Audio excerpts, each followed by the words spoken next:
दोस्तों, हमारे YouTube channel अमृतवाणी में आपका हार्दिक स्वागत है। नमस्कार दोस्तों, आज की कहानी है 7 टांगों वाला जानवर। एक बार की बात है कि एक राजा था जिसको अपनी सेना पर बहुत गर्व था। वह अपने सिपाहियों पर पैसा बहुत खर्च करता था। एक बार उसको यह जानने की इच्छा हुई कि उसके सैनिक वास्तव में कितने बहादुर थे। उसने अपने आदमियों को हुक्म दिया कि वे शहर के बाहर एक मैदान में एक लड़ाई का इंतजाम करें। तुरंत ही उसके हुक्म का पालन हुआ। लड़ाई वाले दिन राजा साहब अपने वजीर और दीवानों के साथ मैदान में आ पहुंचे। जब वे उनकी लड़ाइयां देख रहे थे तो एक जंगली जानवर जिसकी 7 टांगे थी वह वहां आ गया और उनके पास आकर गुर्राने लगा। राजा तो उसको देखकर बहुत ही आश्चर्य में पड़ गया। उसने उसको मारना चाहा पर वह वहां से भाग गया।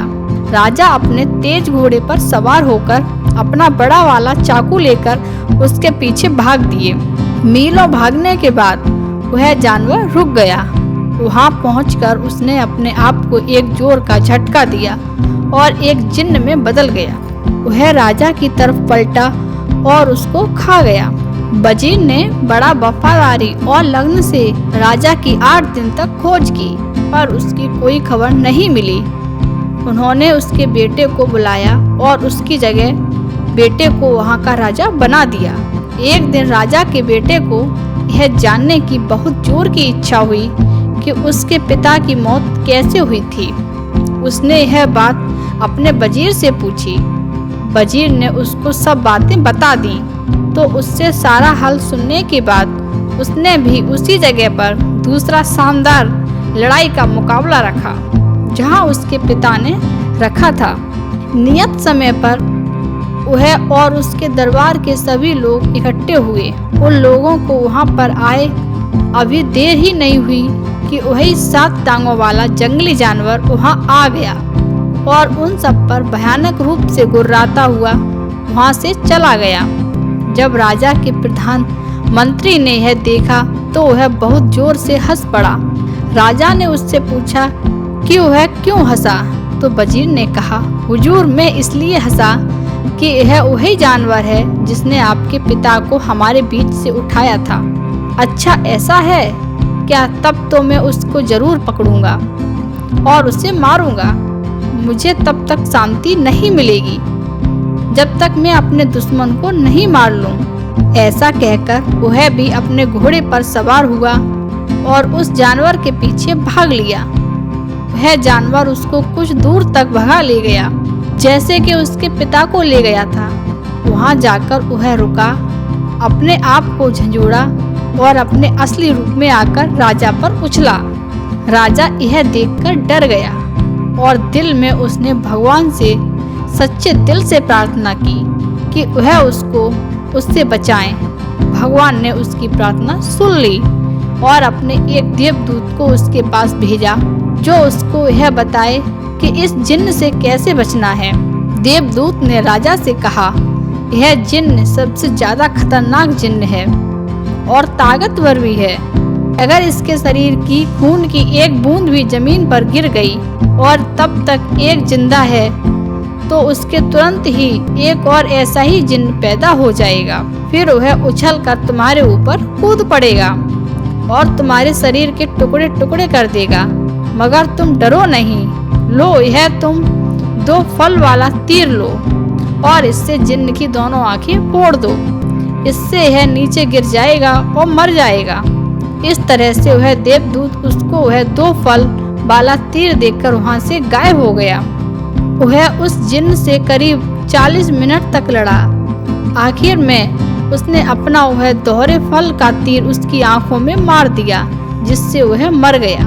जब राजा ने पक्का कर लिया कि उसका दुश्मन मर गया है तो उसने अपनी तलवार निकाली और उसका सिर काट लिया।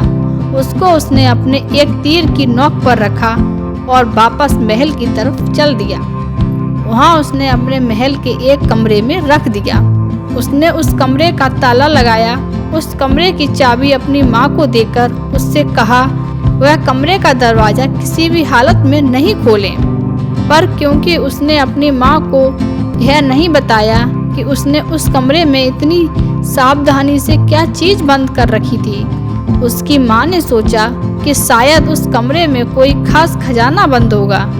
यह सोचकर उसके मन में उसको देखने की इच्छा आ गई। एक दिन वह उस कमरे की तरफ गई। उसने उसका दरवाजा खोल दिया। उसको उस कमरे में कुछ दिखाई नहीं दिया, क्योंकि उसके बेटे ने एक जिन्न का सिर एक कोने में फेंक दिया था। हाँ, उसको एक हंसी की आवाज जरूर सुनाई दी और फिर से ये सब, तेरा बेटा एक जिन्न है, उससे बचकर रहना। वह एक जिन्न है, किसी समय तुझे भी मार देगा, जैसे उसने मुझे यानी तेरे पति को मारा है। अगर तू जिंदा रहना चाहती है तो तू उसको महल के बाहर निकाल दे। राजा की माँ ने पूछा, अरे यह आवाज कहाँ से आ रही है और तुम ये क्या कह रहे हो? वही आवाज फिर बोली, तू झूठ मूठ बीमार बनने का बहाना कर और अपने ठीक होने के लिए उससे मादा चीते का दूध मंगवा। उससे कह कि यह काम करने के लिए वह खुद वहाँ जाए, उसको लेकर आए। अगली सुबह राजा जंगल गया और उसने एक मादा चीता को देखा जो अपने बच्चों को दूध पिला रही थी।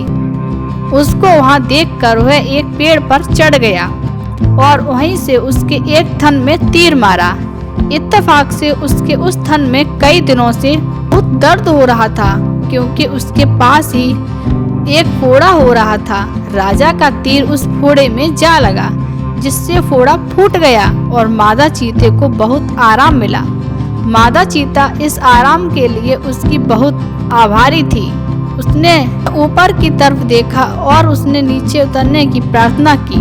उसने उससे पूछा कि उसके बदले में उसको क्या चाहिए। राजा ने उससे कहा कि उसको कुछ नहीं चाहिए सिवाय दूध को दे दे, जो उसकी बीमार माँ के लिए चाहिए था। मादा चीते ने तुरंत ही उसकी बोतल में अपने दूध को भर दिया। फिर उसने उसको अपने कुछ बाल दिए और उससे कहा, जब भी तुम किसी मुश्किल में हो तो इन बालों को सूरज की ओर दिखा देना, मैं तुम्हारी सहायता के लिए तुरंत आ जाऊंगी। राजा ने उसका वह दूध और उसके बाल लिए और घर आ गया। जब रानी माँ ने उसको मादा चीते का दूध लाते हुए देखा तो उसे लगा कि शायद वह वाकई में जिन्न था। उसने अपने दिल में उसको मारने का पक्का इरादा कर लिया। वह फिर उस कमरे में गई जिसमें सिर रखा था और उसे अपना पूरा हाल बताया। तो उस बोलने वाले ने उससे कहा, इस बात से यह पता लगता है कि वाकई में एक जिन्न है। एक जिन्न के अलावा कोई और किसी मादा चीते का दूध ला ही नहीं सकता। तू जल्दी से जल्दी उसे मारने का इंतजाम कर। रानी माँ बोली, पर मैं उससे कैसे छुटकारा पाऊँ? आवाज फिर बोली, इस बार जब वह तुझसे दोबारा मिलने आए तो तेरा हाल पूछे तो तू कहना कि अभी तू बहुत कमजोर और बीमार महसूस कर रही है। मादा चीते के दूध ने तेरे ऊपर कुछ ज्यादा असर नहीं किया है, पर सुना है एक राजकुमारी है जो फलां ऊंची पहाड़ियों पर एक किले में अकेली रहती है। अगर वह तेरे पास आ जाए और तुझको छू ले तो उसके छूने से तू ठीक हो जाएगी। यह सुनकर तेरा बेटा उस भयानक किले में जाएगा तो निश्चित रूप से रास्ते में ही मारा जाएगा। अगले दिन शाम को जब राजा अपनी माँ को देखने गया और उससे पूछा, माँ, अब तुम कैसी हो? क्या तुम पहले से कुछ अच्छी हो? रानी माँ रोती हुई बोली, कहाँ बेटा, इस मादा चीते के दूध ने तो मुझे बिल्कुल भी फायदा नहीं किया, पर कल मैंने एक सपना देखा कि एक राजकुमारी है जो फलां ऊंची पहाड़ी पर एक किले में अकेली रहती है। अगर मेरे पास आ जाए और मुझे छू ले तो मैं उसके छूने से बिल्कुल ठीक हो जाऊंगी। जब तक वह यहाँ नहीं आती और मुझे नहीं छू लेती तो मैं ठीक नहीं हो सकती। राजा बोला, माँ थोड़ा धीरज रखो, मैं उस राजकुमारी को तुम्हारे पास लेकर आऊंगा। अगर नहीं ला सका तो रात छोड़ दूंगा। अगली सुबह राजा ने अपना सबसे तेज भागने वाला घोड़ा उठाया और उस पर बैठकर अपनी उस खतरनाक यात्रा पर चल दिया। वह मादा चीते के दिए हुए जादू के बालों को साथ ले जाना नहीं भूला था। जैसे ही सूरज निकला उसने वे बाल सूरज को दिखाए। तुरंत ही मादा चीता और उसके दोनों बच्चे उसके पास आ गए। मादा चीता ने पूछा, क्या बात है? राजा बोला, जहाँ एक राजकुमारी अकेली रहती है और तुम्हें उसको लाना है, यह तुम नहीं कर सकते। कई लोगों ने उसको वहाँ से लाने की कोशिश की है क्योंकि राजकुमारी बहुत सुंदर है, पर कोई भी उसको लाने में सफल नहीं हुआ। राजा बोला, मैं कोशिश करूँगा, चाहे इस कोशिश में मेरी जान ही क्यों ना चली जाए। यह कहते हुए राजा वहाँ से चल दिया। मादा चीता अपना भला करने वाले को इस तरह अपने को छोड़कर जाते हुए नहीं देख सकती। वह अपने दोनों बच्चों के साथ उसके पीछे दौड़ी हुई चल दी। राजा उसके साथ चल दिया। कुछ देर में उस किले के पास पहुंच गए। वहां पहुंचकर मादा चीता राजा से बोली, देखो यहाँ पर इस किले के 3 दरवाजे हैं। राजकुमारी के पास पहुंचने से पहले उन तीनों दरवाजों से गुजरना होगा।